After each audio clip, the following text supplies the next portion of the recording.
Good morning, students. Today we are going to start exercise 6.3. Here we will find the graphical solution of system of linear inequalities. पिछले class में हमने सीखा था कि linear inequality का graphical solution कैसे find out करना है. आज हम सिस्टम ऑफ लीनियर इनइक्वलिटीज़ मतलब एक से ज़्यादा अगर इनइक्वलिटीज़ हैं तो उसका हम ग्राफिकल सॉल्यूशन कैसे फाइंड आउट करेंगे ये सीखेंगे. तो सबसे पहले जो भी इनइक्वलिटी हमें गिवन है उसका दोनों या जितने भी गिवन हैं उनका हम सॉल्यूशन फाइंड आउट करेंगे और देखेंगे कि उनका कॉमन सॉल्यूशन क्या है. तो यहाँ पर हमारे पास पहले फर्स्ट इक्वेशन है x greater than equal inequality है x greater than equal to 3.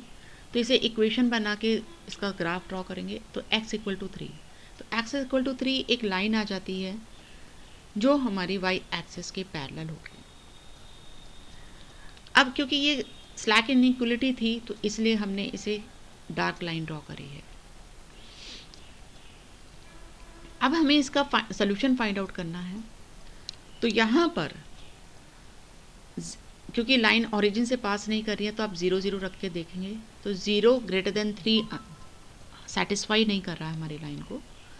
इसका मतलब इसकी जो शेडिंग होगी, इस लाइन की शेडिंग वो ओरिजिन की साइड नहीं होगी क्योंकि वो उसको सेटिस्फाई नहीं कर रहा है. तो लाइन क्योंकि वर्टिकल है तो हम कह सकते हैं कि जो हमारी राइट हाफ प्लेन है, राइट हाफ प्लेन मीन्स ये कंप्लीट प्लेन, ये वाला, ये हमारा इस लाइन का, इस इनइक्वलिटी का सॉल्यूशन होगा. शेडिंग आप बहुत ध्यान से नीटली करिए क्योंकि अभी हमें कॉमन पार्ट भी देखना है. तो कॉमन पार्ट जो होगा उसे हम डार्क शेडिंग करेंगे. दूसरी इनइक्वलिटी थी हमारे पास y greater than equal to 2. तो कॉरस्पॉन्डिंग इक्वेशन बनेगी y equal to 2. y equal to 2 एक लाइन आएगी जो 2 से पास होगी और x एक्सिस के पैरेलल होगी. इसमें भी हम ओरिजिन को रख के देखेंगे कि सेटिस्फाई कर रहा है या नहीं. तो 0 पुट करेंगे तो 0 ग्रेटर देन इक्वल टू 2 नहीं होता है, फॉल्स है. इसका मतलब ओरिजिन की तरफ शेडिंग नहीं होगी, इसकी शेडिंग दूसरी साइड होगी, मीन्स ऊपर की साइड होगी. इसकी शेडिंग ऊपर हो रही है और इस लाइन की शेडिंग राइट साइड में हो रही है. तो इन दोनों का जो कॉमन पार्ट आ रहा है वो ये डार्क वाला पार्ट आ रहा है हमारा.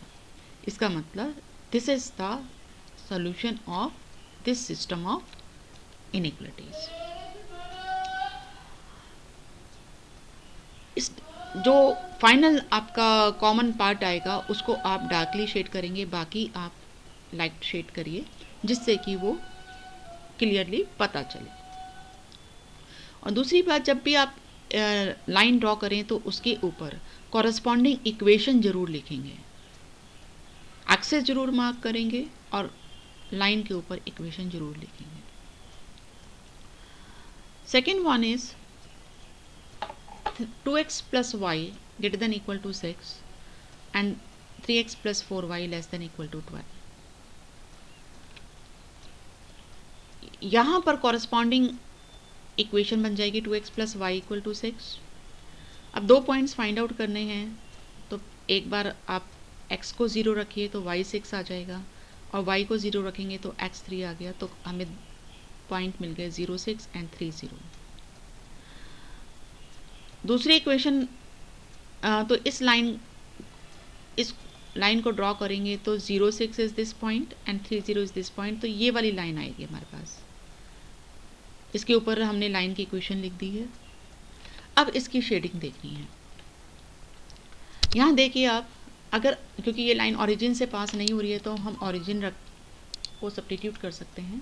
तो 0 0 जब सब्स्टिट्यूट करेंगे तो 0 ग्रेटर देन इक्वल टू 6 मिलेगा, विच इज़ नॉट ट्रू.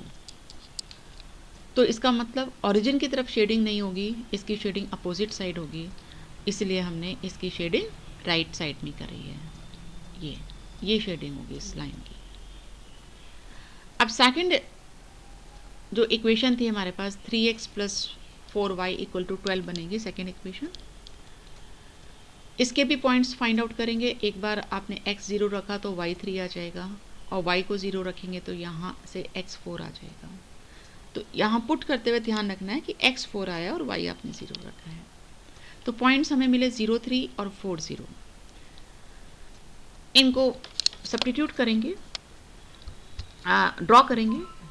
तो 0 3 is this point and 4 0 is this point. Join करेंगे कंप्लीट लाइन से, क्योंकि हमारे पास स्लैक इनइक्वलिटी थी ये,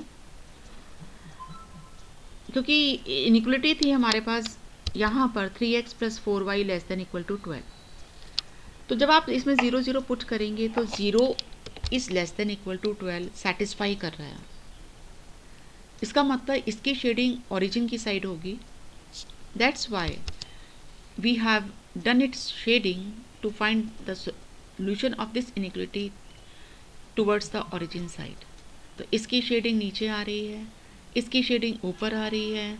तो दोनों का जो कॉमन पार्ट है वो ये डार्क वाला पार्ट है। So this is dark shaded part is our solution of the given system of linear inequality. That's all for today. Thank you.